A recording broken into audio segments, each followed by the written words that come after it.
તો બોટાદમાં વીજ ટ્રાન્સફોર્મરમાં ભડાકા બાદ આગ લાગી હતી। સાળંગપુર રોડ પર વીજ ટ્રાન્સફોર્મરમાં ભડાકા થયા હતા। આગ લાગી હતી। વીજ પોલમાં શોર્ટ સર્કિટથી ભડાકા થયા હોવાનું અનુમાન છે। વીજ ટ્રાન્સફોર્મરમાં ભડાકા થતા લોકોના ટોળે ટોળા ત્યાં ઉમટી પડ્યા હતા। વધુ અપડેટ સાથે સંવાદદાતા અશ્વિન અમારી સાથે જોડાઈ ગયા છે।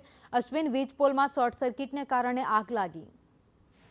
ચોક્કસથી વાત કરવામાં આવે તો બોટાદ શહેરના સાળંગપુર રોડ ઉપર આવેલા વીજ ટ્રાન્સફોર્મર પાસેથી ધડાકા ભડાકાનો લાઈવ વિડીયો સામે આવ્યો। સાળંગપુર રોડ પર આવેલા સરકારી અનાજ ગોડાઉન પાસે આવેલા વીજ ટ્રાન્સફોર્મરમાં ધડાકાનો ભડાકા વીજ ટ્રાન્સફોર્મર પાસેથી અચાનક ધડાકા થતા આગનો ભડાકો થયા હતા। વીજ ટ્રાન્સફોર્મરમાં પાસે રહેલા શોર્ટ સર્કિટને થતા ધડાકા ભડાકાનો હોવાથી પ્રાથમિક માહિતી મુજબ વીજ ટ્રાન્સફોર્મરના ધડાકાને થતા સ્થાનિક ટોળા ઉમટી પડ્યા હતા। આભાર માહિતી માટે।